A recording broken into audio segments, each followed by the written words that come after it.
유사간간과 방조 혐의로 구속 기소하고 나머지 핵심 간부 6명은 불구속 기소했습니다. 검찰은 이들이 일부 여성 신도들을 별도의 조직으로 관리하며 정 씨의 성범죄에 가담한 것으로 보인다고 설명했습니다. 사회관계망 서비스에 윤석열 대통령의 부인 김건희 여사를 겨냥해 줄리 관련 내용의 글을 올린 진혜원 부산지검 부부장 검사에 대해 대검찰청이 징계를 청구했습니다. 이원석 검찰총장은 어제 법무부에 진 검사에 대한 징계를 청구했고 법무부는 대검 요청에 따라 감찰위원회를 열어 징계 양정에 관한 의견을 수렴한 뒤 최종 징계 수위를 결정할 방침입니다.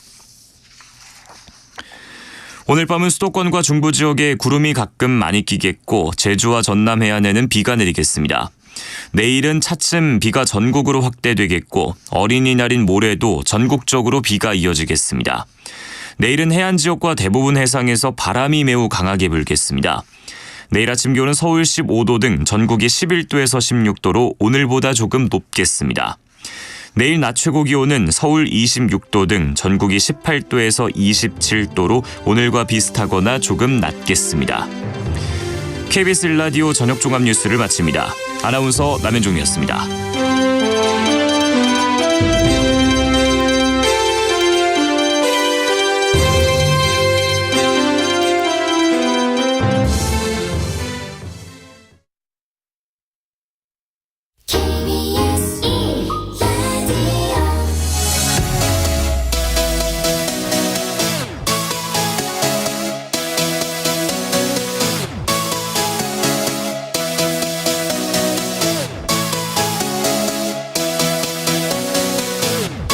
KBS 열린 토론.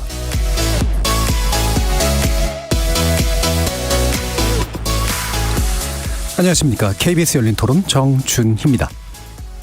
미국과 협업을 통해서 국익이 발전돼야 된다는 쪽에 더 동의하는 부분인데 지금까지 미국이 우리나라에게 했던 것과 중국이 우리나라에 했던 걸 비교해 보면은 미국이 아무래도 좀 더 많은 손을 내밀어줬고 이번 같은 경우도 이제 우리나라 반도체 기업들이 미국에 많이 진출을 해가지고 공장을 세우거나 뭐 혜택을 많이 주고 있는 걸로 알고 있어서 도움이 되지 않을까. 실익이 좀 없다고 생각을 합니다. 전체적으로 봐서 우리가 준 거에 대비해서 가져온 게 별로 없다고 판단하고 있어요. 세부적인 게 없고 반도체는 관심 있어서 봤는데 미국에 유리한 쪽으로 좀 이렇게 협상이 된 것 같아요. 중국의 수출을 풀어준 것도 아니고 미국이 무기에 들어가는 반도체를 만들고 있다고 하지만 그 규모가 중국의 수출을 막는 것만큼 클 것 같다고 생각하진 않아서 한미 정상회담을 통해서 무역 적자가 전환될 것 같다고는 생각하지 않습니다.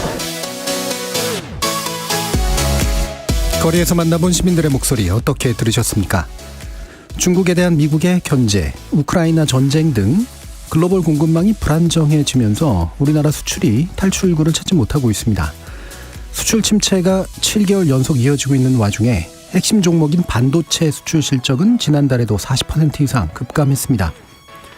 최대 시장인 중국 수출은 같은 기간 26.5%포인트 급감하면서 지난해 6월 이후 11개월째 감소세를 이어가고 있습니다. 이런 중에 한미 정상회담의 경제 안보 분야 성과도 아주 뚜렷하지는 않아서 한미 양국의 후속 조치 그리고 중국의 경제 보복 여부에 또 관심이 모아지고 있죠. 잠시 후 세 분의 전문가 모시고 경제 안보 시대 대내외 경제 환경 진단해보고 하반기 경제 상황 전망해보는 시간 가져보겠습니다. KBS 열린 토론 지금부터 시작합니다. 살아있습니다. 토론이 살아있습니다. 살아있는 토론, KBS 열린 토론. 토론은 라디오가 진짜입니다. 진짜 토론, KBS 열린 토론. 오늘 토론 함께해 주실 세 분의 전문가 소개해드리겠습니다. 산업통상자원부 통상국내정책관을 지내셨죠. 김형주 LG 경영연구원 수석연구위원 나오셨습니다. 네, 안녕하십니까. 중국 전문가시죠. 전가람 호서대 교양학부 교수 모셨습니다. 네, 안녕하세요. 차영주 YG경제연구소 소장 나와주셨습니다. 안녕하십니까. 지금 문자로 참여하실 분께도 말씀드릴 것들이 있는데요. 샵 9730으로 의견 남겨주시면 되고요. 단문은 50원, 장문은 100원의 정보 이용료가 붙습니다. KBS 모바일 콩과 유튜브를 통해서도 무료로 참여하실 수 있습니다. KBS 1라디오의 모든 프로그램은 유튜브를 통해서도 함께하실 수 있습니다. 여러분의 많은 관심과 참여 부탁드리겠습니다.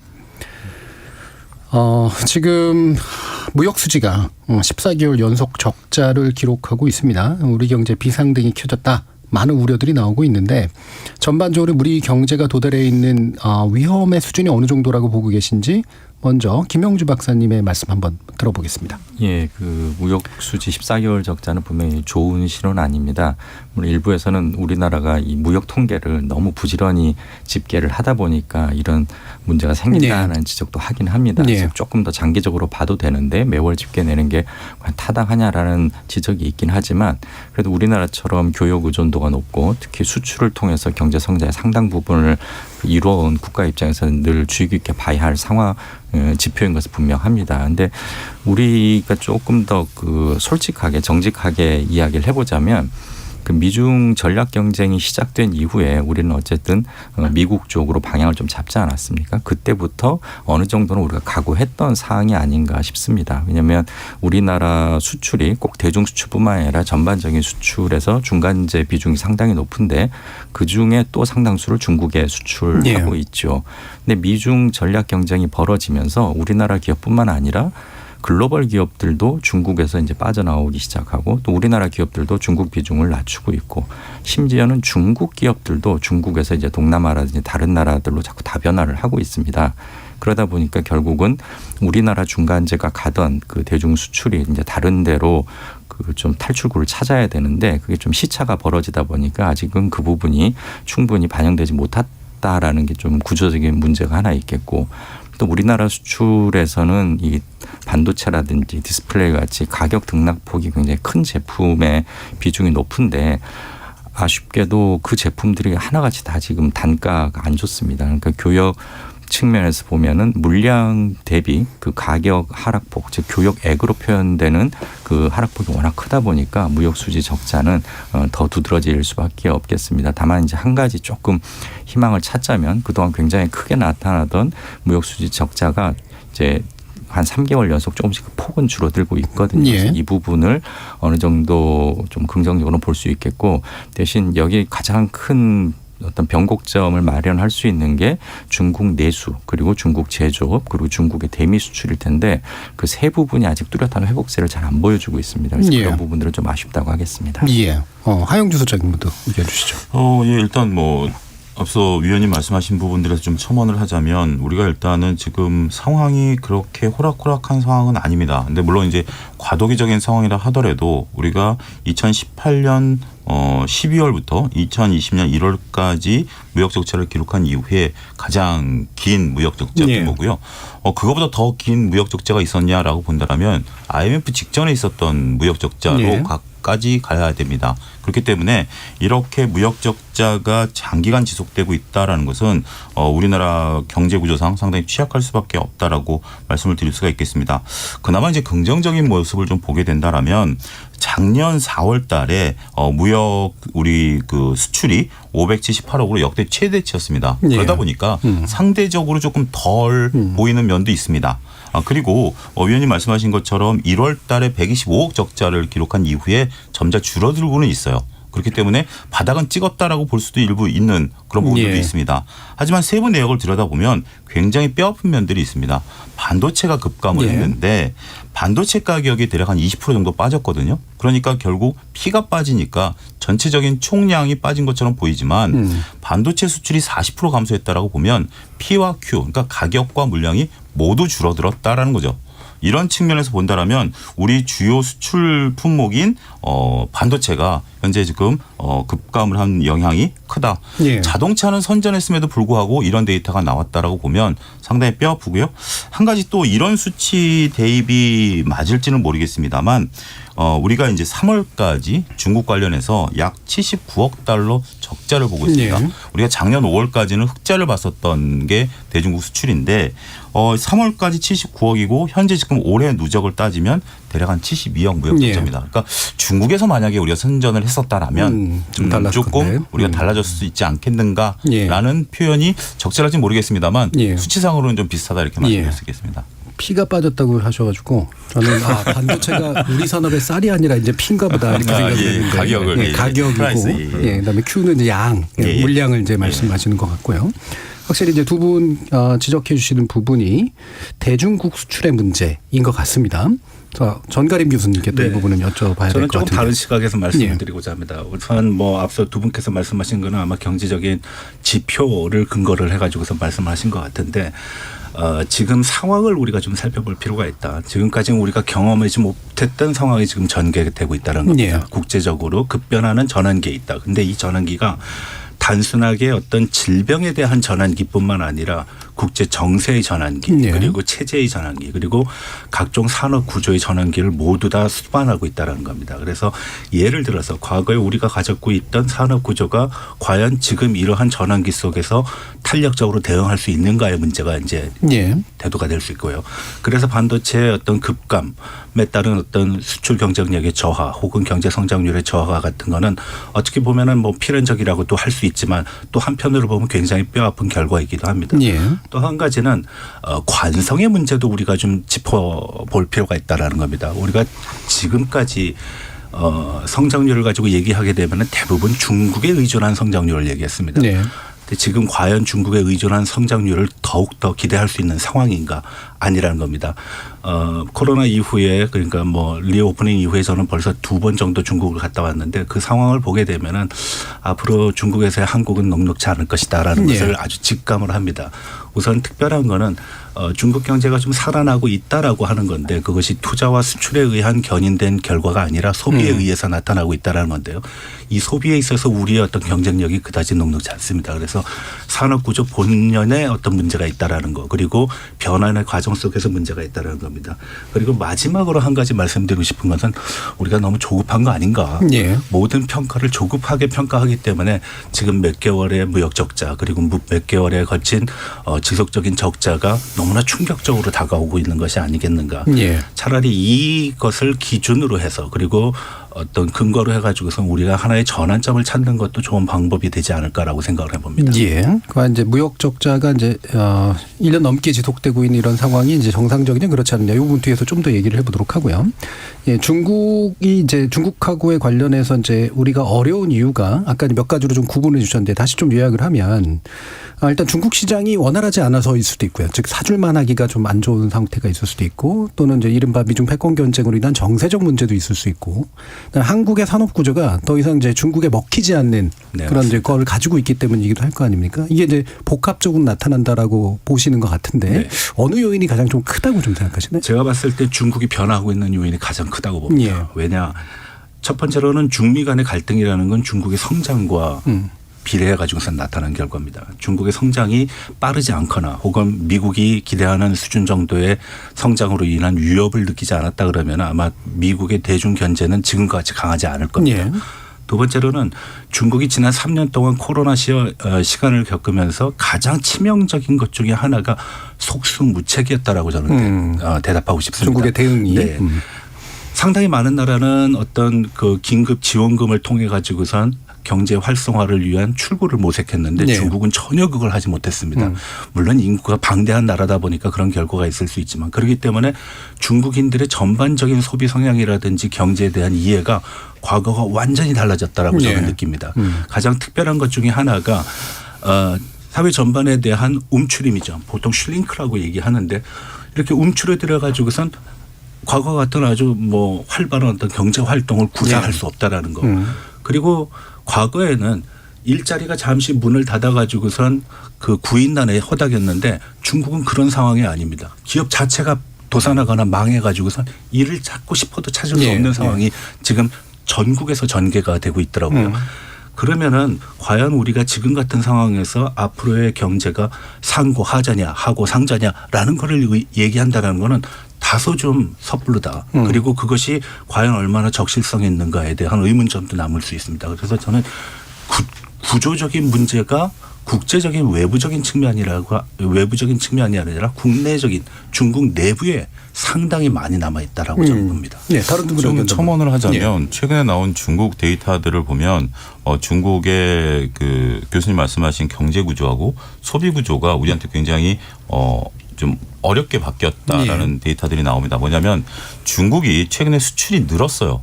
중국 입장에서 보면. 근데 수입은 안 늘었습니다. 예. 보통 중국 같은 경우 그러니까 수출이 늘면 수입도 어느 정도 좀 보조를 맞춰줘야 되는데 이 수입이 늘었다라는 것은 우리가 수출하는 중간재 물량들이 그동안 많았었던 것들이거든요. 예. 근데 수입은 안 늘었는데 수출이 늘었다라면 이런 해석이 가능하겠죠. 중국 내에서 중간재를 이미 다 커버가 가능하다라는 거죠. 그렇기 때문에 우리가 2010년대에 중국에 기대서 성장했었던 중간재 수출에 대한 부분들은 이제 기대하기 어렵다. 두 번째는 소비재에 대한 패턴과 인식이 바뀌었다라는 겁니다. 대표적인 거로 우리나라 화장품 예를 들면 아모레퍼시픽 같은 경우 2021년에 이제 중국의 온라인 쇼핑인 광군제가 있습니다. 그러면 광군제에서 이제 매출액보다는 선호도로 따지면 아모레퍼시픽이 2등이었었어요. 네. 그러니까 이제 많은 분들이 아모레퍼시픽 화장품을 썼는데 그게 작년에 어떻게 됐냐면 7등으로 떨어졌습니다.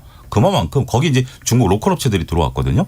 이렇게 소비자들의 소비 패턴조차 바뀌었다. 더군다나 중국의 젊은 층들을 보면 유튜브를 통해서 자국 제품을 쓰자라는 그런 운동들이 예. 상당히 많이 일어나고 있거든요. 이런 식으로 보면 전체적으로 봤을 때 우리가 중국이 리오프닝을 하면 우리나라 경기가 조금 나아지지 않을까.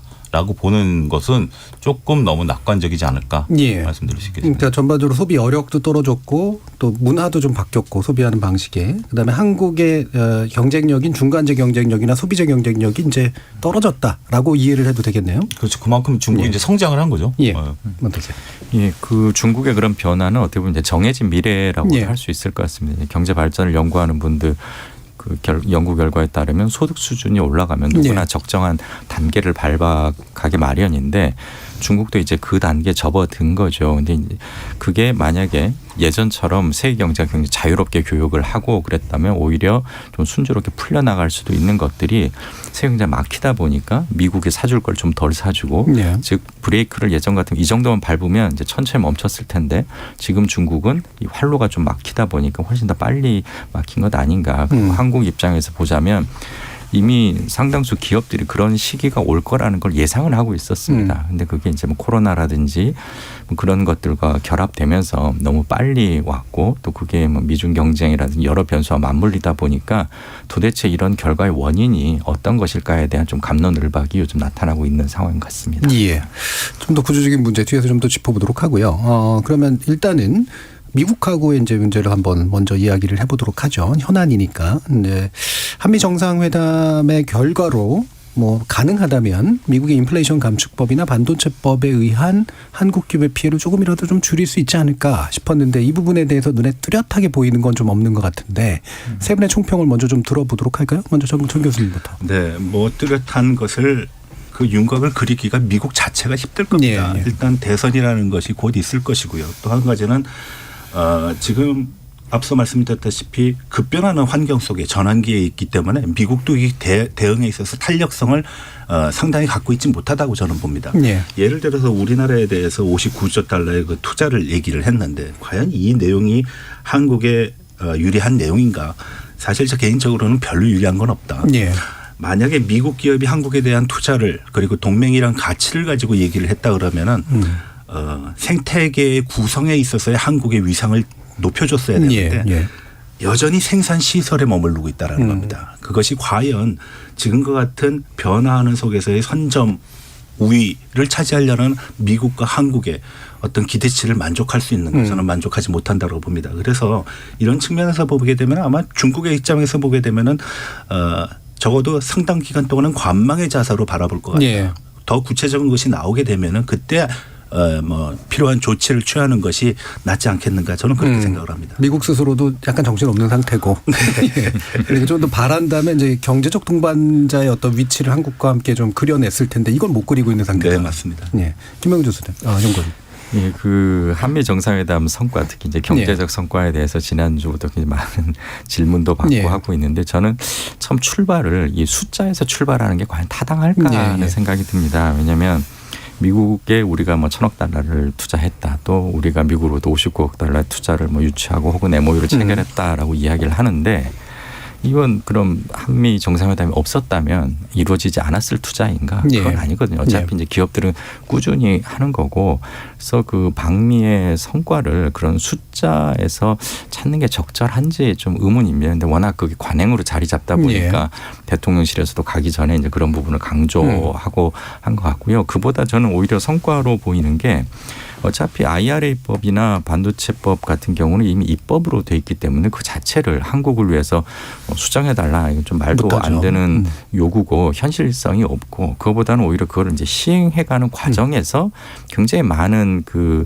현장의 뭐랄까 협조 이런 것들이 필요할 수 있습니다. 그런데 이번 그 정상 발언에 담은 좀 긍정적인 멘트 중에 하나가 우리 그러니까 한국 기업들의 경영 부담과 불확실성 해소를 위해서 이제 그 협조한다라는 거 하고 그다음에 그 중국을 견제하는 것이 아니다. 즉 미국의 그런 여러 정책들이 중국을 견제하는 것이 아니라 미국 기업의 경쟁력을 위한 것이다라는 것을 분명히 밝히지 않았습니까? 그럼 이제 우리 정부나 또는 우리 기업들도 그런 발언을 근거로 해서 앞으로 IRA법 시행 과정에서 또는 반도체법 시행 과정에서 많은 것들을 우리가 미국 측에 반대로 요구할 수 있는 것이죠. 그래서 그런 것들이 오히려 우리 입장에서는 더 중요한 성과가 아닌가 그렇게 생각을 합니다. 자, 차 소장님.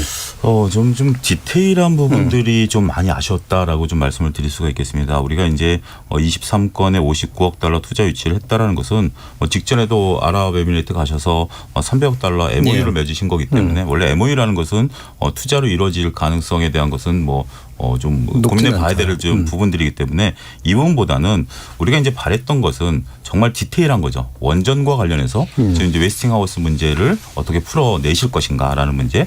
그다음에 IRA법에 따라서 우리가 직전에 GV70이 탈락하지 않았습니까? 그렇지만 또 비슷한 시기에 또 일본은 미국과 FTA 체결을 안 했음에도 불구하고 무역 특례로 또 풀어져 버렸거든요. 그러니까 어떻게 보면 방법은 있다라는 거죠. 그래서 이제 그런 것들을 대통령께서 조금 요구하시고 미국과의 어떤 사전 조율이라든지 이런 것들을 좀 볼 수 있지 않았겠는가라고 증시라든지 이런 데서 많이 기대를 했죠. 반도체 칩법도 마찬가지고요. 어차피 이것들 IRA법이나 그 반도체 칩법 같은 경우 미국 주도로 가는 거고 어떻게 보면 미국 입법에 따라서 가는 거기 때문에 우리가 운신할 수 있는 폭은 그렇게 넓지는 않은 건 사실이에요. 하지만 그렇다 하더라도 선례가 있기 때문에 이런 부분들에 대한 부분들을 좀 풀어주시지 않을까라고 했는데 그런 부분이 전혀 없었고 아쉬운 건 두 가지죠. 갔다 오신 다음에 웨스팅하우스 CEO가 폴란드 원전에 대한 수출은 어려울 것이다라고 얘기를 했다라는 것은 정말 뼈아픈 사건이고 또 한 가지는 테슬라 CEO가 대통령 방미 기간에 요청을 해서 만났다라고 이제 밝히고는 있습니다만 지금 테슬라가 기가팩토리를 아시아 지역에 지으려고 지금 공개해 놓은 상태 아니겠습니까? 우리도 이제 거기에 이제 대통령께서 세일즈를 하셨는데 이런 정도라면 제 개인적인 견해로 보통 이제 보통 웬만한 기업도 CEO가 움직이게 된다라면 밑에서 사전 조율이라는 것들이 좀 이루어지거든요. 대통령께서 가시는데 이런 것도 조금 의전상의 문제인지 제 개인적으로 보면 좀 아쉬운 부분들이다. 이런 것들을 그쪽에서 만났으니까 그쪽에서 뭔가를 주지 않을까라는 뉘앙스일 수도 있긴 하겠습니다만 대통령께서 CEO를 만났는데 아무것도 얻지 못했다라고 한다면 우리나라 위상이라든지 이런 부분에서 볼 때는 저는 디테일이 좀 아쉽다. 말씀드리겠습니다. 그러니까 만나기로 한 것도 물론 뭐 필요한 일이지만 만나려면 뭔가 결론을 가지고 만났어야 되는데 만나는데 의미를 둔 꼴이 돼버렸다. 좀 그렇습니다. 자, 그러면 아까 이제 정가름 교수님께서 이제 중국은 좀 더 두고 볼 것이다라는 표현을 이제 쓰셨잖아요. 그러니까 그 얘기는 뭐냐면 미국이 직접적으로 중국을 적대시한다거나 구체적으로 뭔가 못하게 막는다거나 이런 것까지 간 거는 아니라서라고 이해를 해도 괜찮을까요? 지금 구체적으로 중국을 지목해가지고선 적이다라는 표현을 쓰지 않죠. 그런데 누구나 다 압니다. 중국이 대상이라는 거를. 과거에 이제 안보, 인태 그 전략 보고서라든지 핵태세 보고서라든지를 보게 되면은 미국이 취하고자 하는 것은 아주 분명합니다.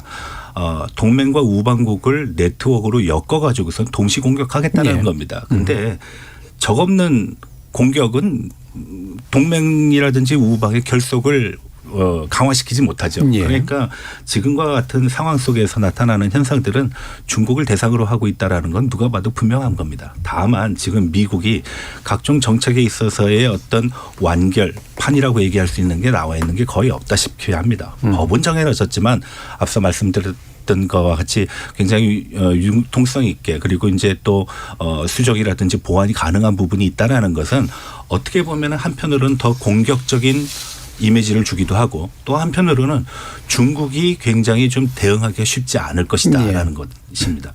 그런데 한 가지 분명한 거는 한국은 거기에서 가장 취약한 국가라고 저는 생각을 합니다. 왜냐하면 한국에 대한 보복의 거리도 많을 뿐더러 한국이라는 대표적이고 사이즈도 적당하고 이 나라에 대한 와해 정책이 대중국의 어떤 미정책, 대미 정책에 있어서는 굉장히 유용하게 작용하는 예. 공산이 크거든요. 우리가 과거에도 2017년에 경험한 바가 있습니다. 사드가 바로 예. 그랬고요. 그리고 한알령이라는 것도 바로 그렇습니다. 한알령이라는 건 중국이 공식적으로 공표한 바는 한 번도 없습니다. 그렇지만 그것이 늘 존재하거든요. 특히 가장 지금 주목해야 되는 부분은 바로 지금의 세대, 소비 세대를 이끌고 있는 중국의 세대가 문제라는 겁니다. 90 이후에 태어난 조링호 그리고 2000년대 이후에 태어난 링링호 같은 경우에는 늘 중국이 1등, 2등만 했던 예. 기억이 있습니다. 그래서 미국에 대적할 만하다라는 생각을 많이 갖습니다. 조금 전에 소비의 패턴이 바뀌었다 그러는데 소비의 패턴에서도 그대로 나타나고 있습니다. 아니 아모레퍼시픽이 좋은 거는 누가 몰라? 이게 아니라 아모레퍼시픽이 뭐 어때서 우리 것도 좋은데 라고 네. 얘기를 합니다. 그게 가장 우리한테는 치명적이고 좀 불편한 그런 상황이라고 저는 생각을 합니다. 예. 자, 그럼 아까 이제 김명주 위원님께서 이게 숫자로 얘기하는 거는 그렇게 적합한 방식은 아니다라고 했잖아요. 그러면 이제 우리가 숫자가 아니라고 하더라도 이 호혜적으로 뭔가 투자도 서로 이루어지고 상생하는 관계들을 만들어가고 있다라는 걸 보려면 어떤 지점들을 좀 보는 게 좋을까요? 예, 뭐 경제학에서 자주 이야기하듯이 서로 비교 우위를 가지고 있는 부분을 이제 주고 받는 게 가장 좋죠. 그래서 미국이 우리에게 줄 수 있는 게 뭔가를 생각해 보면 역시 뭐 첨단 기술이라든지 아니면 기술의 그런 어떤 주도권을 우리가 공유하는 부분이라고 생각을 합니다. 저는 뭐 언론에서 많이 강조하지는 않았던데 이번에 우주 관련된 협력들, 뭐 동맹 수준의 협력을 하겠다 이런 이야기도 있었고 그 원자로 관련된 이야기도 나왔고요. 근데 그 우주 기술이라는 게 이제 우리나라 국민들 입장에서 보면 좀 황당한 이야기로 들릴 수 있지만 사실 우주 기술이라는 게 굉장히 많은 기술들의 집합체죠. 네. 예를 들면 첨단 반도체가 그렇죠. 들어가고 또 통신 기술도 굉장히 중요하고 뭐 AI라든지 그리고 배터리 같은 경우도 이제 전고체 배터리 같은 첨단 배터리들을 많이 쓰게 됩니다. 그리고 그쪽에 있어서 아직까지도 기술 주도권은 그 미국이 많이 쥐고 있고 그런 부분들을 우리와 이제 협력을 한다면 원래 제조업 분야에서 제일 두려운 거는 우리 앞에 있는 기업이 아니라 우리를 따라오는 경쟁 업체들이거든요.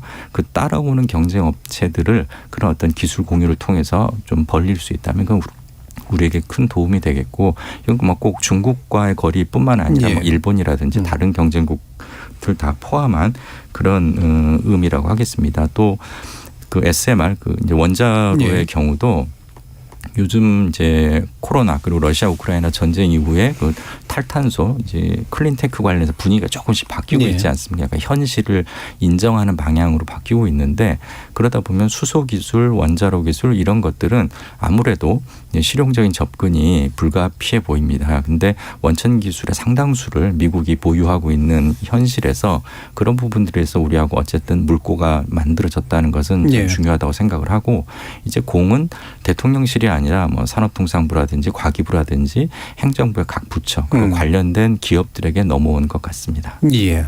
그러면 후속 조처들이 어떤 것들을 좀 주목했으면 좋겠는지 혹시 차 소장님 말씀 주실 수 있을까요? 예, 뭐 그 지금 위원님께서 정확히 말씀하신 말미에 있는 부분들이다라는 건데 지금 어떻게 보면 제 개인적으로 주식시장에서 보면 정부 부처가 별로 보이지 않습니다. 그러니까 이제 어떤 굵직굵직한 이슈들이 지금 있고 대통령실에서 나오는 이유가 있고 해외에서 나오는 뉴스들이 있습니다만 지금 이것에 대해서 우리가 구체적으로 어떻게 지금 대응을 하고 있고 산업 구조가 어떻게 개편되고 있는지에 대한 좀 얘기들이 없는 것 같아요. 그래서 차제라도 뭐 이제 뒤에 가서 말씀드릴 얘기를 좀 먼저 하면 그런 어떤 그 정부라는 것이 이렇게 산업 구조가 개편되고 글로벌 경기가 개편되는 과정에 있어서는 나름대로 가이던스를 좀 제시를 해줘야 민간이 이제 거기에 맞춰서 따라갈 수 있는 부분들이 있죠. 물론 민간은 정부 주도 상관없이 잘 적응해 나가는 부분들도 있습니다만 지금 이럴 때 필요한 정부의 역할 이런 부분들이 조금 보이지 않는 것이 좀 아쉽다. 그렇게 말씀드리고 싶습니다. 그럼 다시 정가림 교수님께 아까 이제 보복 이야기 하셨잖아요. 뭐 많은 분들이 우려하고 계신데 아직까지 가시화는 안 되는 것 같긴 합니다만 가능성이 있다면 어떤 식으로 좀 전개가 될 거라고 보시는지요? 우선 뭐 우리가 지금까지의 경험을 보게 되면 몇 가지가 있겠죠. 대상 기업에 대한 보복이 있을 수 있을 것이고요. 또 한 가지는 중국민에 대한 어떤 조치가 있을 겁니다. 뭐 그 조치는 지금도 유효합니다. 중국인들의 한국 관광을 제한을 하는 거죠. 리오프닝 됐다고 얘기는 하지만 한국에서 중국인들 목소리 요즘 듣기가 쉽지 않습니다.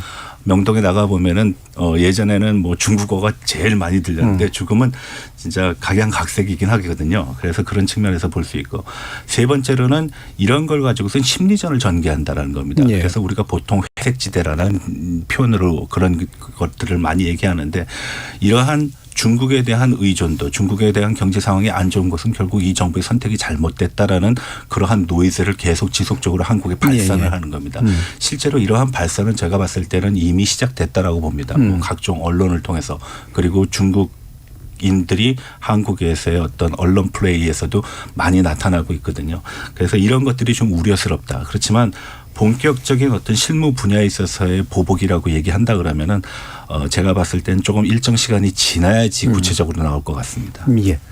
자, 그러면 1부 마치기 전에 이 부분 또 이제 짚고 넘어가야 될 것 같은데요. 경제 성장률 관련해서 IMF는 계속해서 이제 낮추고 있죠. 1.5%까지 낮춘 것 같은데 우리 정부의 목표는 1.6%로 알려져 있고요. 이게 이제 아까 상저하고 얘기도 나왔습니다만 우리 정부는 아마 그래도 소비세 회복이 이루어질 거다라고 판단하고 있지만 상당수는 나중에도 어려울 것 같다라고 보는 것 같은데 어떠십니까, 장 소장님? 예, 이것을 IMF가 얘기했다는 게 상당히 좀 뼈아픕니다. 이제 IMF 같은 경우 이제 글로벌 경제 성장률이라든지 이제 국제 수지 이런 것들을 다루는 건데, 아시아 태평양 지역에 있어서의 경제 성장률을 4.6으로 올렸어요. 그런데 우리 같은 경우 이제 더 낮춰졌다라는 거죠. 역시 이제 우리 수출 문제를 이제 거론하면서 상당히 좀 어려울 것이다라고 좀 얘기를 하고 있다라는 측면에 있어서는, 수출이 아직까지는 우리 산업 구조상 수출이 늘어나지 않는 이상은 상당히 좀 어려울 수밖에 없다라고 볼 수 있을 것 같습니다. 다행히 한 가지 긍정적이다라고 보면 일본이나 호주도 지금 1%대로 낮춰놓은 상황이거든요. 그렇지만 올해 다 바닥을 찍을 것이다 라고 좀 얘기를 하고 있습니다. 조금 이 1.5%, 1.7% 요 미묘한 차이가 무슨 정도냐라고 시청자분들께서 조금 뭐 하실 수도 있는데 1%대 성장률이라면 단적으로 얘기하면 1970년 이후에는 단 한 번도 우리가 겪어보지 못했던 성장률입니다. 그러니까 1960년대 이후에는 2% 이하로 빠진 적이 없어요. 네, 코로나 때 잠시. 코로나 때도 코로나 때나 IMF 때 잠깐 빠진 거 말고는 정상적인 경제 상황에서 이런 것이 이루어진 적이 없었다라고 본다면 굉장히 지금 경제 성장률이 낮아졌다 이렇게 봐야 될 것 같습니다. 예, 그래서 결코 이렇게 만만하게 볼 수치가 아니다. 예. 그러면 김 위원님은 어떠십니까? 예, 저희 연구원이 작년 말에 이제 올 성장률 전망을 1.4%로 전망을 했습니다. 그렇기 때문에 저희는 1.5 아직도 조금 높게 보고 있구나라고 생각을 하는데. 그 차이가 어디서 나오냐면 이제 뭐 정부라든지 한국은행 같은 곳에서 좀 높게 잡을 때 그 소비하고 또 반도체에 대한 좀 낙관이 있었던 것 같습니다. 아까 이제 말씀하셨던 뭐 상저하고 이런 문제하고도 좀 관련이 되지만 정부나 그 국책 연구기관들은 올 하반기에는 좀 회복될 거다. 상반기는 어렵지만 하반기에 회복될 거고, 그 회복의 모멘텀은 말씀하신 소비하고 그다음에 반도체 사이클이 좀 회복되지 않겠는가라는 좀 낙관이 담겨져 있던 것 같습니다. 반면에 저희는 이제 상고하저로 전망을 했는데 뭐 상반기가 더 좋아서라기보다는 하반기에 좋아질 게 별로 없다. 왜냐하면 반도체가 그렇게 회복될 거라는 근거가 너무 좀 희망에 기대고 있고 이 사이클이 그거보다는 훨씬 더 좀 길게 갈 것 같다라는 측면이 있었습니다. 그렇게 본다면 그 지금 우리에 대한 그 IMF의 전망치 하향이 좀 뭐 가슴이 아프긴 하지만 우리로서는 받아들일 수밖에 없는 부분이고, 또 우리 경제에서 반도체가 차지하는 비중이 워낙 크고 또 반도체 경기가 좋을 때는 그만큼 우리가 혜택을 입지 않았습니까? 그런 부분에서 어느 정도는 각오를 해야 될 거고, 다만 이제 걱정되는 거는 상저하고로 전망을 하게 되면 보통 정부의 역할은 경기를 이렇게 스무딩, 그러니까 상반기 하반기 격차가 너무 커지지 않도록 조정하는 게 정부의 역할이기 때문에 이럴 때는 정부 지출을 상반기에 좀 집중해서 상반기를 좀 높여가지고 평평하게 만들자라는 생각을 할 텐데, 만약에 그게 상저하고가 아니라 상고하저라면 하반기에 가서 그 충격이 훨씬 더 크게 나타날 수 있는 것이죠. 그래서 그런 부분들은 좀 우려가 됩니다. 예, 혹시 전 교수님 의견이 있으시죠? 네, 제가 고민하는 거는 그렇습니다. 우리가 지금 단기적인 문제와 장기적인 문제가 복합적으로 일어나고 있다고 저는 판단합니다. 이 문제가 비단 우리의 문제뿐만 아니라 동북아 전체에서 일어나고 있다. 특히 이제 고령화 문제 같은 거. 중국의 고령화 굉장히 심각합니다. 문제는 중국의 고령화에서 나이 든 사람들의 경제력이 굉장히 낮다라는 겁니다. 예. 그러니까 가난한 노인들. 우리는 가난한 노인 반, 괜찮은 노인 반. 일본은 아마 단가의 세대 때문에 괜찮은 노인들이 좀 많은 걸로 보이긴 합니다. 그런데 이러한 거에 견주어 가지고선 경제 성장률에 산업 구조적인 측면까지 보게 되면은 글쎄요. 장기적으로 반짝하는 혹은 단기적으로 반짝하는 상황이 있을 수는 있지만 우리가 지금은 오히려 장기적인 측면에서 접근하는 것도 간과해서는 안 된다고 저는 생각을 합니다. 예. 그러면 이 부분만 짧게 여쭙고 일부 마칠까 하는데 혹시 우리가 주목해야 될 지표 같은 게 있을까요? 이후에 경제가 나아질 건지 아니면은 여전히 안 좋아질 건지는. 아무래도 소비 데이터를 좀 봐야 되겠고 예. 그다음에 이제 수입 물가들을 좀 봐야 될 것 같아요. 근데 지금 현재 경제 성장률이 낮아지고 이제 물가 상승률이 좀 낮아진 것은 수입 물가가 전반적으로 낮아진 부분들이 좀 있거든요. 그런 부분들을 좀 봐야 되는데 만약에 소비 데이터가 꺾이게 된다라면 지금은 어떻게 보면 조금 용수철 효과라고 볼 수 있겠죠. 예. 근데 이 소비 데이터가 꺾이게 된다라면 경제 물론 차지하는 비중이 그렇게 높지는 않다 하더라도 우리가 기대하기는 좀 상당히 많이 어려울 수도 있다. 저는 그렇게 볼 수 있습니다. 예. 혹시 추가하실 부분 있으신가요? 저는 이제 금리가 역시 좀 예. 중요하다고 생각을 하는데요. 왜냐하면 금리가 높다 보니까 예를 들면 이제 임금 상승을 요구할 때도 그 부분을 많이 이야기를 하고 또 부동산이라든지 여러 부분에서 금리가 영향을 미칩니다. 그래서 금리하고 근원 물가 또 예. 근원 물가도 역시 임금에 영향을 많이 미치기 때문인데 다행히 그 이제 근원 물가에 대해서는 이제 작년 하반기보다는 조금 여건이 낮은 것 같긴 하지만 아직도 뭐 러시아 우크라이나 전쟁이라든지 이런 것들 고려하면 완전히 낙관하기는 어려울 것 같습니다. 그 두 가지를 좀 유의해서 본다면 정말 예. 가능하지 않을까 싶습니다. 예. 혹시 전 교수님 추가하실 부분 있으세요? 네, 무역 수지 적자에 우리가 너무 집착을 하게 되면 아마 내수 둔화를 유발할 수 있는 그런 가능성이 있다고 생각을 합니다. 그래서 그 내수 경기는 또 어떤 면에서 보면 고용과 직접적으로 연관을 맺고 있기 때문에 우리가 그 어떤 무역 수지의 변화에 따른 일희일비하는 그런 자세는 좀 자제하는 것이 좋지 않겠는가라고 생각을 합니다. 오히려. 예. 그래서 이제 공통적으로 좀 많이 지적해 주신 부분이 이제 수입 물가라든가 이제 근원 물가 부분들 또 이거하고 연관된 소비 데이터 그리고 금리인데 금리 문제 이어지는 이후에서 구체적으로 좀 짚어보도록 하겠습니다. 자, 청취자 여러분들이 보내주신 문자가 있어서요. 들어보고 가죠. 정의진 문자 캐스터. 네, 지금까지 여러분이 보내주신 문자들 소개합니다. 5977님. 우리나라 경제, 특히 수출에 있어 가장 중요한 나라는 중국입니다. 중국과의 교역에 문제가 생기면 경제 성장에 차질이 빚어질 게 뻔한데요. 정책 당국이 관련 대책을 잘 마련했으면 합니다. 7606님. 우리가 반도체 하나만 믿고 중국과 멀어진다면 미래의 새로운 먹거리 시장도 잃게 되지 않을까요? 9803님.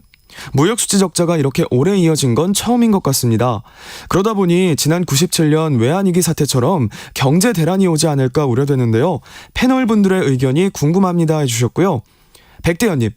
원전 수출도 미국 기업의 원천 기술 논란이 불거지면서 다 막히고 반도체와 인플레이션 감축법 잘하겠다고 기업인들 동행하더니 아예 미국 의회에서 의제로 내놓지도 못하고 답답합니다라고 보내주셨네요. 네, KBS 열린 토론 이 시간은 영상으로도 생중계하고 있습니다. 유튜브에 들어가셔서 KBS 1라디오 또는 KBS 열린 토론을 검색하시면 지금 바로 토론하는 모습 보실 수 있습니다. 방송을 듣고 계신 여러분이 시민 논객입니다. 계속해서 청취자 여러분들의 날카로운 시선과 의견 보내주세요. 지금까지 문자캐스터 정의진이었습니다. 토론은 치열해도 판단은 냉정하게. 복잡한 세상을 바꾸는 첫걸음은 의외로 단순할지도 모릅니다. 평일 저녁 7시 20분 당신을 바꾸는 질문.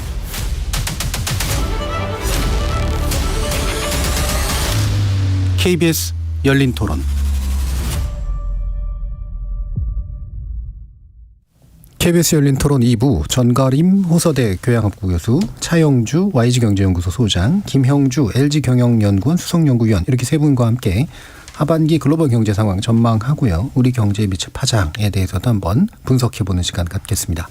아까 9804님께서 무역자 이렇게 오래진 거 올해 이어진 건 처음이다. 97년 외환위기 사태처럼 경제 대란오지 않을까라는 그런 우려가 있으시니까 요건 좀 풀어주시고 가시죠. 어느 정도까지 가능성을 보시는지 쉽지는 않겠습니다만 차 소장님도. 예, 일단 뭐 우려되는 것은 저희가 이제 그 트라우마가 있는 거죠. 예. IMF라는 트라우마가 있었고 이제 물론 이것은 쪽발 원인이 우리 경제 구조냐 아니면 글로벌 어떤 자금 사정, 투기 자금에 대한 사정이냐 이렇게 뭐 그거에 대한 것보다는 그때 당시 너무 어려웠었기 때문에 그런 경제 대란이 오는 거 아니겠냐. 상황을 놓고 보면 그때는 이제 IMF라는 어떤 외부적인 충격에 의해서 우리 경제가 굉장히 좀 어려웠었던 상황이고 예.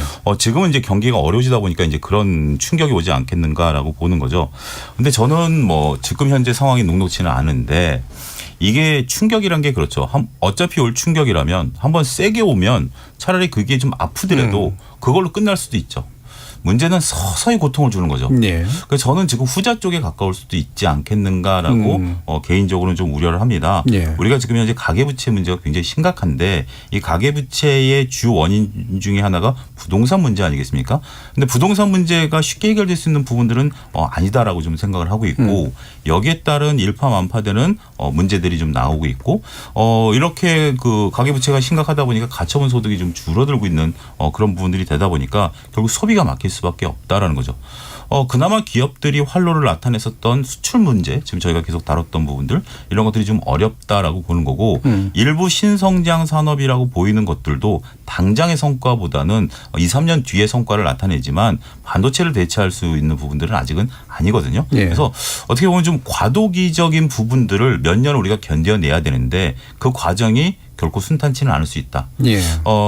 좀 어려우신 분들은 이 과정을 겪어내기 굉장히 괴로우실 수도 있는 부분들 이걸 겪어내고 나서 우리 산업 구조가 개편이 되고 신성장 동력이라든지 더군다나 이제 삼성전자 같은 경우도 이제 시스템적으로 새롭게 활로를 모색하니까 비전은 상당히 저는 있다라고 보여집니다. 하지만 그 과정은 좀 어려울 수도 있다. 예. 이렇게 좀 말씀드리겠습니다. 그러니까 짧고 굵게 아프고 경제 쇄신을 하면 좋은데 오래 지리하게 앓을 가능성이 좀 높다는 거잖아요. 이제 만성병이나 고질병이 될 가능성.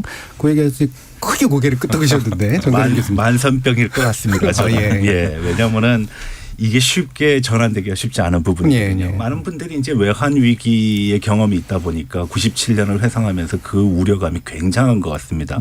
근데 제가 봤을 때는 대외 건전성에는 일단 문제가 없을 것이다. 왜냐하면은 GDP의 25% 정도의 그 외환을 보유하고 있고 46%의 또 대외에 쓴 자산이 있기 때문에 97년 같은 상황은 재현되지 않는다. 다만 이러한 것에 안주하면서 우리가 지금의 상황을 변화시키지 않는다 그러면은 앞서 말씀하셨던 것처럼 시름 앓는 거죠.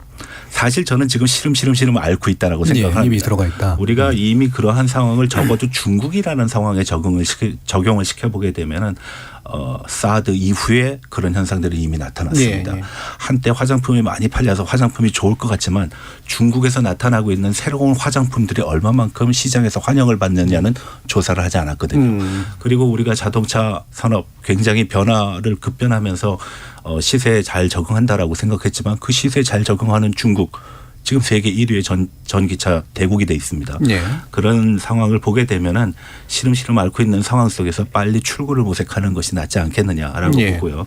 또 한 가지는 이제 우리가 가지고 있는 단기적인 변동성 이라는 것을 단순하게 우리가 그냥 단기에 국한된 것이라고 보면 안 될 것 같습니다. 왜냐하면은 제가 제일 걱정하는 거는 반도체 산업이 꽤 괜찮은 산업이라고 생각을 했는데 이 반도체 산업이 너무 힘든 산업입니다. 번 돈 다 갖다 보가지고선 투자를 해야 되고요. 그게 시크리컬이라고 그래가지고선 기회 잘 타면은 고점에 올라가면은 돈 엄청 벌겠지만 저점에는 한없이 움츠리고 있고 그 움츠릴 때는 그 관련 기업의 수주 제품 어떤 납품 과정도 신청하지 않고 가격도 낮추고 제일 처참한 것이 저는 가격 경쟁이라고 봅니다. 품질 경영이라든지 어떤 마케팅 경영을 해야지 가격 경쟁을 한다는 건 제 살 깎아먹는 거거든요. 그래서 이런 측면에서 보게 되면은 지금 상황은 녹록치 않다. 우리가 참 시름 앓고 있는 것 같다는 생각을 많이 하게 됩니다. 김명주 위원님. 예.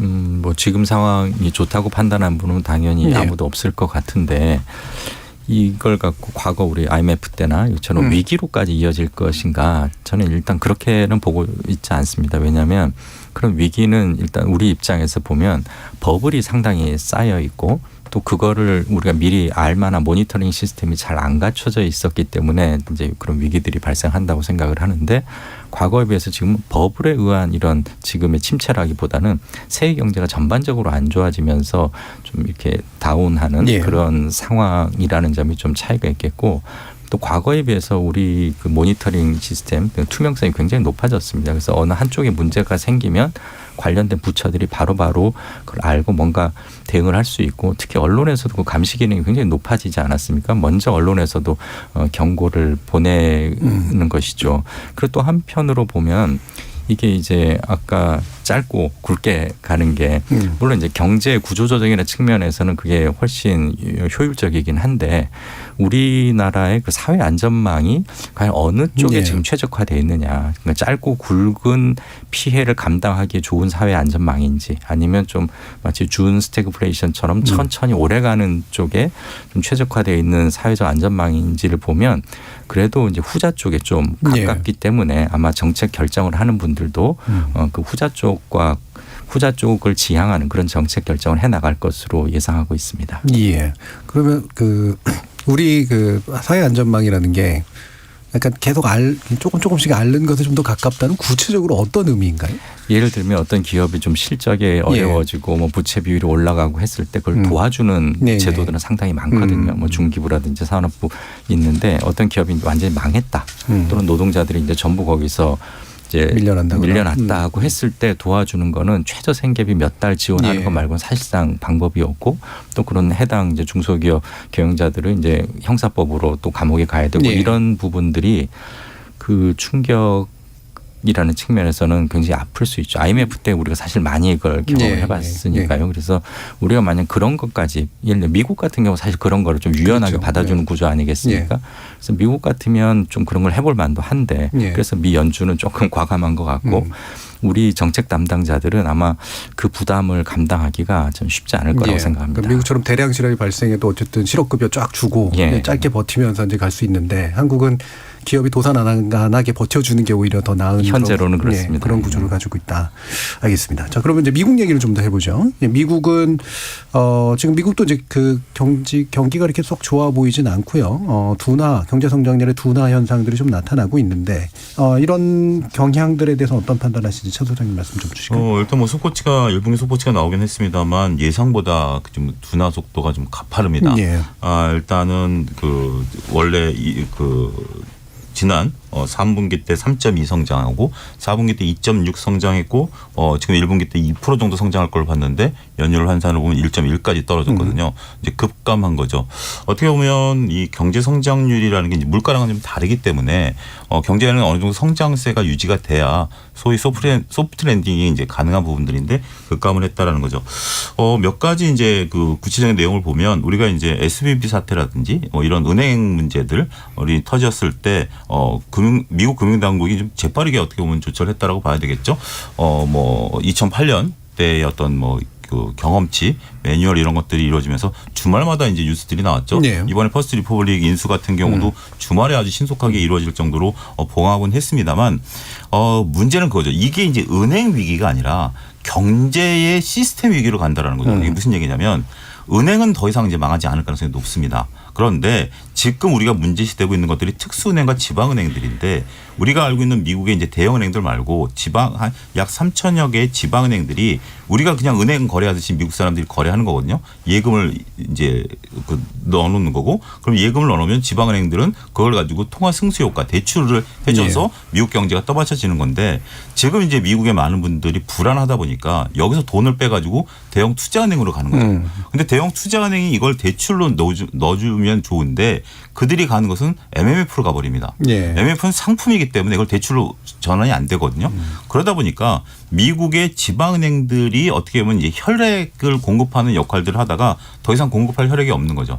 그러다 보니까 투자가 축소될 수밖에 없고 대출을 회수할 수밖에 없고 자연스럽게 연준이 그렇게 금리를 올리면서 옥죄려고 했던 경제에 대한 부분들이 자연적으로 SVB 사태 이후에 지방은행들이 그런 역할들을 지금 해버린 게 된 거죠. 그러다 보니까 단기적으로 소비가 급감을 했고 이런 것들을 나타내는 게 지금 민간 기업의 투자라든지 부동산 투자가 급감함으로써 지금 이런 데이터가 나온 거거든요. 그래서 이것도 어떻게 보면 좀 과도기적인 성격일 수도 있어요. 이런 부분들이 조금 심리적인 부분들이 안정이 되고 미국 금융당국들이 퍼스트 리퍼블릭 같이 그렇게 발빠르게 행동을 했다라고 본다라면 다음 분기는 조금 기대할 수는 있긴 하겠습니다만 추세가 과연 턴할지는 좀 지켜봐야 될 것 같습니다. 예. 뭐 곁다리 얘기입니다만 애플하고 투자은행하고 해서 이제 출시한 상품에 1조 달러인가 이상가 몰렸다 그러던데 그런 게 되게 좀 미국 금융당국으로서는 좀 당황스러울 수 있을까요? 이제 애플도 은행이 될 거고요. 예. 스타벅스도 은행이 될 거고 우리가 이제 저 같은 경우도 스타벅스에 일정 부분 충전을 해놓거든요. 그렇죠. 일종의 금융이죠. 일종의 금융이죠. 거기에 예. 이제 들어가 있는 돈이 우리나라도 뭐 몇백억 정도 단위가 이제 들어가 있는 거기 때문에 거기에 이제 이자를 준다라고 한다라면 근데 문제는 뭐냐면 애플이 과연 이 이자를 줄 수 있는 가용처가 있냐라는 거고 또 한 가지 이번에 제가 이제 미국 은행의 지금 이름이 생각나지는 않은데 그런 애플과 협업 문제 이런 것들 때문에 오히려 적자가 좀 났어요. 예. 왜냐하면 뭐 직원을 새로 고용을 해야 되고 시스템을 만들어야 되고 하는 부분들이 있기 때문에 이게 이제 돈은 몰렸다고 그래도 은행 입장에서는 돈이 들어오는 게 꼭 좋은 게 아니라 우리 저축은행들 같은 경우 고금리로 돈이 들어오면 이걸 운용할 데가 지금 없습니다. 그러니까 역마진이 나는 거기 때문에 하지만 은행 입장에서는 긴장할 만하죠. 이걸 가지고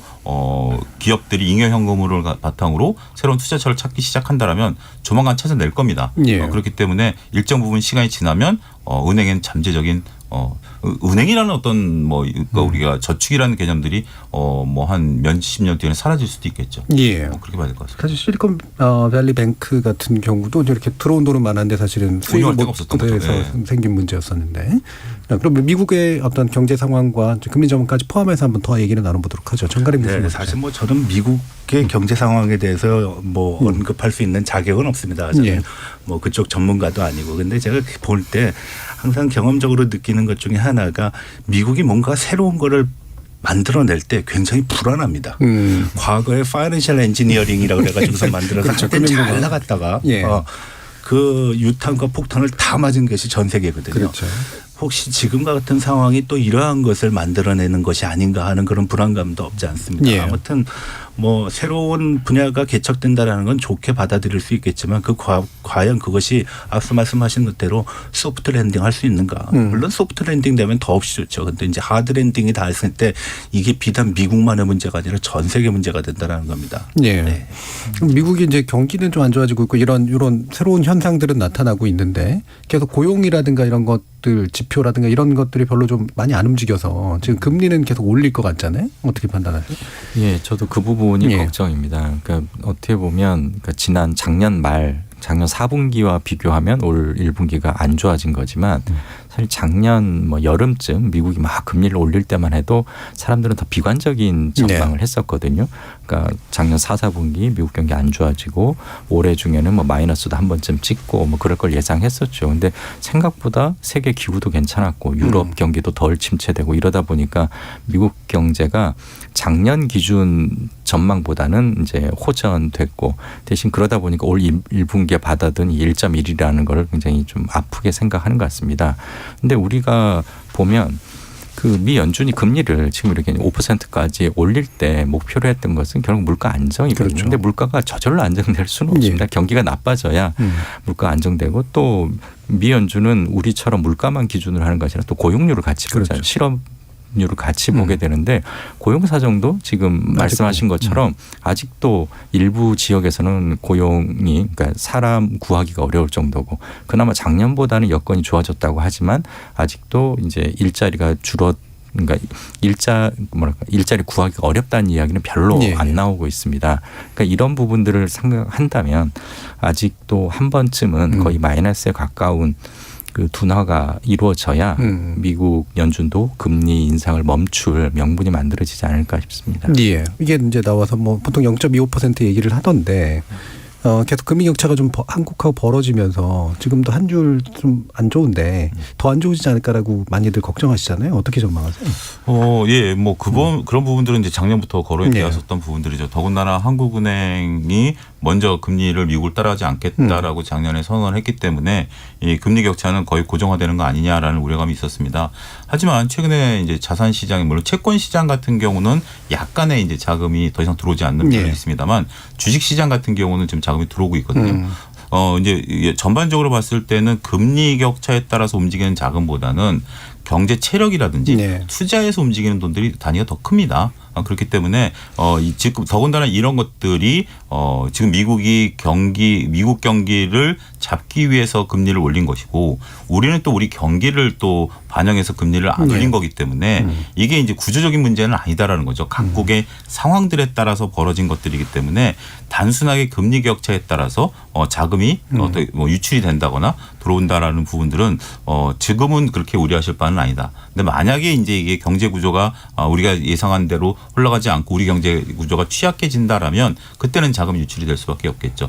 단순하게 명목 금리만 갖고 움직인다라면 일본 같은 경우는 설명할 수 없죠. 그렇죠. 뭐 아르헨티나 같은 경우도 설명할 수 없는 거고 그렇기 때문에 그런 부분들에 대한 우려는 좀 과도했다 말씀드릴 수 있겠습니다. 그러니까 지금 현재 이제 환율이 올라 있는 것은 단순히 이제 이런 금리 격차 때문에 생긴 문제만은 아니다. 더군다나 우리나라 환율 구조라는 게 이제 지금 뭐 무역 수지도 굉장히 중요하고 그 달러도 중요하지만 저희는 또 위엔화 영향도 많이 받거든요.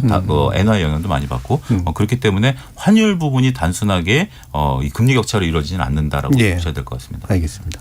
자, 그럼 또 큰 경제권인 이제 중국 경제에 대해서 얘기를 나눠봐야 될 텐데 아까 중국 경제에 대해서 제가 보기에는 약간 두 가지가 함께 있는 이야기를 해주신 것 같은데 한편으로는 중국 경제가 계속 이제 좀 안 좋아지는 요소들이 계속해서 있다라고 하는 것과 그렇습니다. 함께 동시에 자기 자신감이 또 너무 세져가지고 한국 건 안 사주는 이런 식의 어떤 경향도 좀 나타나고 있고요. 경쟁력도 어쨌든 생긴 거잖아요. 한국 상품에 비해서. 지금 중국 경제 어떻게 좀 판단을 하시나요? 중국 경제가 가지고 있는 거는 기본적으로 두세 가지로 이제 요약을 할 수 있습니다. 첫 번째는 국가의 자신감은 너무나 충만하다. 그러나 현실 경제, 실물 경제에 있어서의 그 상황은 국가의 자신감에 미치지 못하고 있다. 가장 대표적인 것 중에 하나가 부동산업입니다. 이 부동산업은 중국이 경제 성장률을 목표치를 달성하기 위해서 조정을 할 때 가장 손쉽게 건드려서 가장 쉽게 목표치를 달성할 수 있는 부분이었는데요. 과거에 90년도에도 그런 경험이 있었고요. 2008년에 서브프라임 모기지 이후에서 10년도까지의 그 유럽발 재정 위기 상황에서도 부동산 문제를 건드려서 경제 성장 목표치를 달성해 왔습니다. 근데 최근 들어서는 그게 먹히고 있지 않습니다. 그리고 두 번째로는 중국의 지방 부채가 굉장히 심한데요. 지방 부채가 어느 정도 심하냐? 가늠이 안 될 정도입니다. 지금 중국 정부가 발표한 거는 350조 위안이라고 그러는데 그거는 중국의 1년치 그 국가 예산과 거의 맞먹는 수준입니다. 보통 그렇게 지방 정부에 대한 부채를 늘려주는 것은 어떤 면에서 보면 승수 효과를 해가지고선 경제에 활력을 넣기 위한 조치라고 볼 수 있는데 이것이 밑빠진 독에다가 물을 붓는 격과가 돼가지고선 계속 들어가기만 하고 나오지 않고 있다라는 겁니다. 그런데 그것이 전반적인 심리에도 굉장히 큰 영향을 미친다. 과거에는 집을 사놓는 것이 중국 사람들의 부를 축적하는 가장 좋은 방법이었는데 그래서 10년 뒤건 5년 뒤건 15년 뒤건 집만 사놓으면 부자가 될 수 있다라는 그런 믿음이 있었습니다. 그런데 지금은 집을 잘못 사면 망한다. 아예 입주조차도 못할 수 있다. 이런 심리적인 어떤 변화가 생겼다라는 굉장히 큰 문제입니다. 그래서 중국 정부의 자신감과는 반비례하게 그것이 실효적인 어떤 효과를 거두고 있지 못하다라는 겁니다. 세 번째로 얘기할 수 있는 것은 앞서 말씀하셨던 것과 마찬가지로 임금이 올라가면서 많은 기업들이 더 이상 중국에 대한 메리트를 못 느끼고 있습니다. 더해가지고선 고령화로 인하고 또 출산율 저하로 인해 가지고선 중국을 떠나려는 그런 움직임이 가속화되고 있다는 것이죠. 이게 전반적인 산업에서 나타나고 있습니다. 진행자께서 앞서 시작할 때 오프닝에서도 말씀하셨다시피 외국 기업만 나가는 게 아니라 중국 기업도 나갑니다. 그러면은 중국은 과연 누가 농사를 짓냐 이거죠. 그런 문제에 직면하고 있습니다. 그런데 이러한 수단들이 과거에는 굉장히 유효하게 활용될 수 있었던 수단들인데 지금은 그런 수단들이 없다라는 것입니다. 근데 지금 얘기하고 있는 거는 그럼 내수를 확장하자라고 얘기를 하는데 과연 그 내수가 확장이 될까? 그리고 코로나의 그 불안한 상황 3년 동안 희한한 거는 중국의 저축률이 계속 올라가고 있거든요. 사람들이요 돈을 안 쓴다는 얘기입니다. 어차피 정부로부터 지원금도 못 받았는데 제2차의 코로나 팬데믹 같은 상황이 났을 때 나는 나 스스로 나를 보호해야 된다는 그런 의식이 강하다는 거는 예. 내수에 제가 봤을 때 긍정적인 효과는 주지 못할 거라고 봅니다. 우리가 지금 겉으로 보기에는 중국의 보복성 소비가 굉장한 것 같지만 우리가 중국을 봤을 때 한 가지 명심해야 될 거는 14억 인구라는 겁니다. 우리가 네. 종전에 전혀 경험해 보지 못했기 때문에 그중에 1억이 움직인다 그래서 그것이 대세는 아니거든요. 그런 문제가 있습니다. 예. 자력갱생 참 많이 옛날부터 듣던 말인데 좀 다른 방향으로 풀리고 있는 것 같은 느낌이 드네요. 근데 저는 중국의 예. 이제 그 첨단 부분에 있어서는 예. 굉장히 저는 중국이 한 5, 6년 정도가 무서울 수 있다라는 앞으로? 측면을 우리도 인식을 좀 해야 될 것 같습니다. 이제 예를 들자면 우리가 얼마 전에 일본과의 뭐 반도체 관련이던 주요 원자재 수입이 이제 일본이 안 했던 적이 있지 않습니까? 그럴 때 우리 산업 구조가 바뀌는 어떤 계기가 된 거죠. 그러니까 그 전만 하더라도 일부 그러니까 기업들이 일본산 원자재를 쓰다가 이거를 이제 국산화하려고 한다라면 기업 내에서 그걸 받아들이는 분위기가 아니었었을 겁니다. 예. 이걸 뭐 잘 하고 있는데 괜히 다른 거 썼다가 문제되면 네가 책임질래? 이런 분위기였었겠죠. 하지만 일본이 그걸 막아놨었기 때문에 어쩔 수 없이 이게 됐고 이제는 국산도 좋구나라는 인식들이 된 거죠. 지금 우리가 반도체 부분에 있어서는 특히 이제 시스템 반도체라든지 아니면 뭐 나노급 반도체에 있어서는 중국이 따라올 수 없다라고 얘기를 하지만 지금 중국에서 이 반도체에 이제 굉장히 유명한 칭화대 교수가 있는데 그분은 오히려 기회가 왔다. 그러니까 이제 중국 내에서도 지금 이제 이런 것들을 자력으로 키워 나가야 된다라고 하는 거고 지금 대만에서 나온 IT 자료를 보게 된다라면 내년 정도 되면 전 세계에서 시스템 반도체와 관련된 논문 수가 중국이 가장 많을 것이다. 예. 이런 얘기들이 나오거든요. 그래서 첨단 부분에 있어서의 중국의 어떤 뭐 자력갱생, 소위 얘기하는 이런 부분들은 우리가 한번 눈여겨봐야 될 부분이 아니겠나 싶습니다. 예. 지금 유튜브에서 미용직 님이 우리나라 경제 성장은 중국 아니면 힘든 건가요? 다른 나라에 수출 많이 하면 괜찮지 않을까요? 라는 의견 주셨고요. 2066 님이 중국도 중국인데 외교 방향성이 달라지면서 러시아와의 무역도 타격이 있을 것 같아 걱정입니다라는 말씀을 주셔서 지금 우리 정부도 뭐 수출 다변화, 이 기회에 수출 다각화해야 된다 이런 얘기도 이제 많이 하고요. 또 뭐 아까 계속해서 강조해 주셨던 것처럼 우리 경제 체질도 좀 바꿔야 될 필요가 있을 것 같은데 이런 식의 이제 뭐 단기적으로야 당연히 어려울 것 같지만 수출 다각화, 탈중국, 수출 다각화, 탈중국도 뭐 완전히 단절은 아니겠죠. 이제 의존도를 좀 줄인다라고 하는 것에 대한 전망이 전반적으로 좀 어떤지 한번 판단을 세 분이 여쭤보고 싶습니다. 먼저 김 의원님. 네.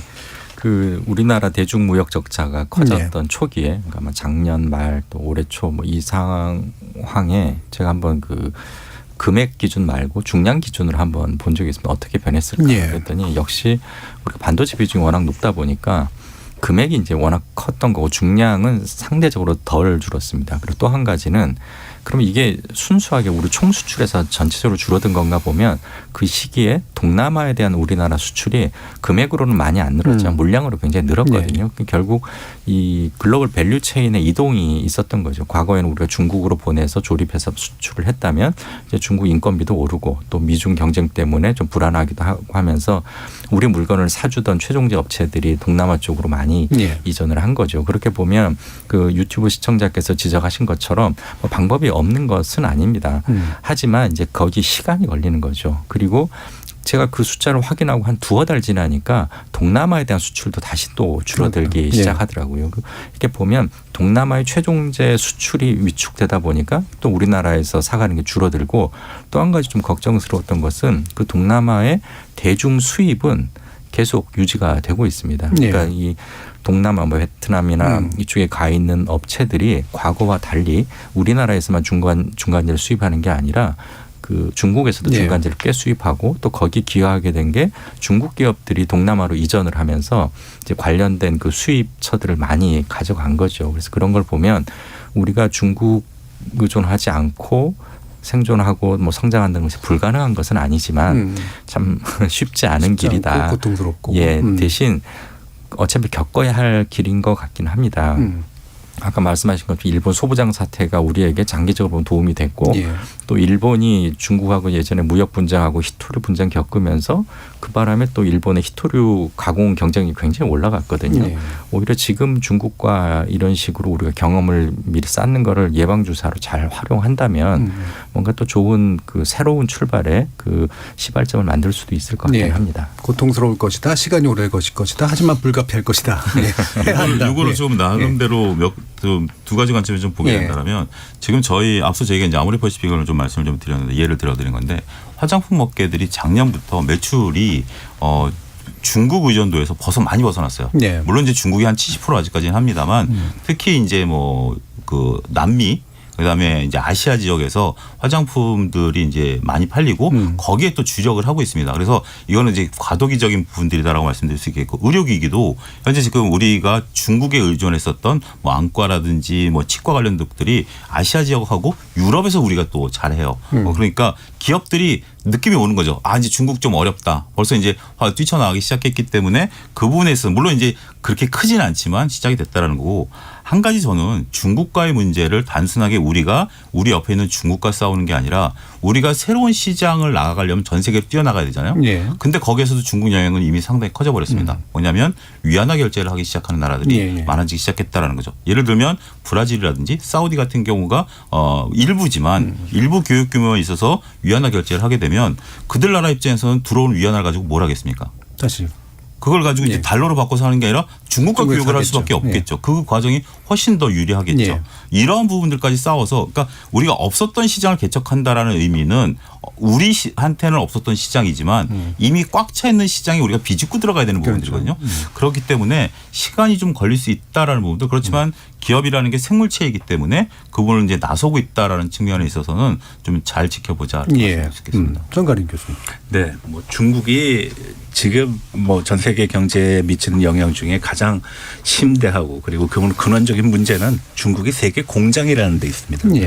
공장이 아니고 그냥 조그만 가게 정도만 돼도 대응하기 쉬운데 중국이 공장을 지금 몇십 년째 하고 있거든요. 그러니까 거기서 벗어나기가 굉장히 힘듭니다. 다만 이런 과정 속에서 우리가 이거를 부정을 할 수는 없죠. 그리고 피해 나갈 수도 없는 것 같습니다. 근데 저는 그런 생각을 해봅니다. 저는 아무래도 이제 정치학을 하다 보니까 외교적인 측면에서 좀 우리가 고려할 부분이 있는데 예전에 김대중 대통령이 이런 얘기를 하신 적이 있습니다. 오른쪽에 있는 또랑의 풀도 뜯어 먹어야 되고 왼쪽에 있는 풀을 또 뜯어 먹어야 되는데 우리가 극단적인 측면에서의 선택지를 강요받아도 적어도 그런 거는 표정 관리는 잘해야 된다라고 봅니다. 그런데 그것이 너무 노골화되면은 어느 누구도 좋아질 수 없습니다. 이게 우리가 국가만 상대하는 게 아니라 그 나라의 소비자들도 상대를 해야 되는 상황이기 때문에 이건 굉장히 현실적인 문제다. 그런데 그런 측면에서 보면은 작금의 사태는 조금 아쉬움이 많다라고 생각을 합니다. 자, 이제 그럼 마무리할 시간인데요. 지금 우리나라에서는 이제 부동산 PF 문제도 좀 있고요. 부동산 발금융위기 가능성도 점쳐지고 있기도 합니다만 전반적으로 예를 들면 경제 주체에게 정부가 됐건 기업이 됐건 또는 가게가 됐건 간에 어떤 부분에 좀 주목해서 현재의 문제를 좀 풀어나갔으면 좋겠는지 한번 세 분의 이야기를 1분 정도씩 들어보도록 하겠습니다. 먼저 김영주 위원님. 저는 이제 우리 정부 입장에서 어느 때보다 정책 결정이 중요해진 것 같습니다. 그래서 좀 욕먹을 용기를 가질 필요가 있지 않을까. 물론 이제 모든 비판이 다 올바른 것은 아니죠. 비판에는 노이즈도 있고 그렇긴 합니다만 근데 그 비판을 너무 불편해하고 그거에 대해서 자꾸 변명을 하다 보면 제대로 된 활로를 찾기가 어려울 것 같습니다. 특히 아까 이제 행정부처의 목소리 잘 안 들린다. 저도 그렇게 많이 느끼거든요. 그런데 지금 어느 때보다 또 개별 부처의 역할이 훨씬 더 중요해진 때인 것 같습니다. 그래서 그 부분을 기업들과 함께 자꾸 원팀이라는 말씀들을 정부에서 많이 하는데 그 부분을 좀 초심으로 돌아가서 어떤 게 과연 기업과 정부의 원팀쉽일까 좀 생각해 보면 좋을 것 같습니다. 전가림 교수님 말씀 주시죠. 네, 조급함을 버려야 된다고 저는 생각을 합니다. 지금 우리가 오늘의 주제인 무역수지 적자 17개월, 몇 개월 이렇게 얘기하는데 상당히 조급한 거라고 봅니다. 장기적인 측면에서 보면은 이런 시간은 어쩔 수 없고 또 직면할 수 있는 가능성도 상당히 높은 상황임에도 불구하고 우리가 굉장히 조급해하는 것이 아니겠는가. 조금 느긋하게 볼 필요 있고 그 느긋하게 준비하는 과정 속에서 변화를 할 수 있는 것도 동시에 준비를 해야 되겠죠. 그런데 변화의 움직임보다는 조급함이 앞서기만 하면은 아마 불만은 사회적으로 더 폭발적으로 늘어날 겁니다. 그래서 조급함에 더해서 철저한 준비가 필요하지 않나 이렇게 네. 생각합니다. 조급한 건 주로 누가 조급한 것 같으신가요? 많이들 조급합니다. 네. 모든 경제 주체가 네. 언론까지 포함해서. 네, 맞습니다. 언론이 제일 조급한 것 같습니다. 네. 차영주 소장님. 예. 저는 뭐 정부 쪽에 대해서는 지금 이제 윤석열 대통령께서 그러니까 이제 취임하시기 전부터 중국을 좀 벗어나서 의존도를 좀 벗어나서 미국이라든지 다른 쪽으로 가겠다라고 방향 지시를 하셨었죠.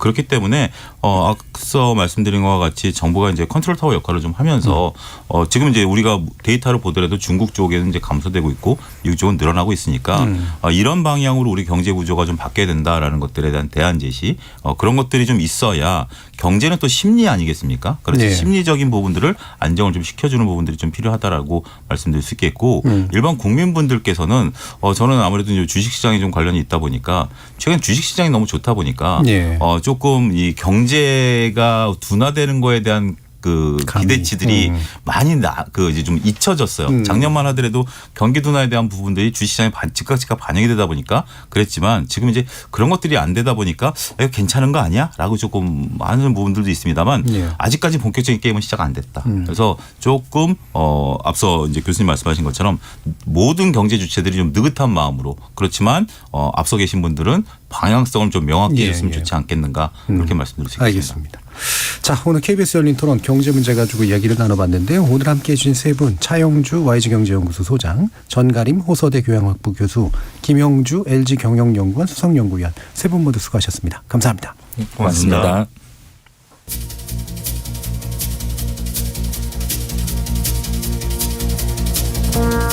경제가 좋다고 너도 나도 이야기하는 분위기는 1990년대 이후 거의 겪어보지 못한 것 같습니다.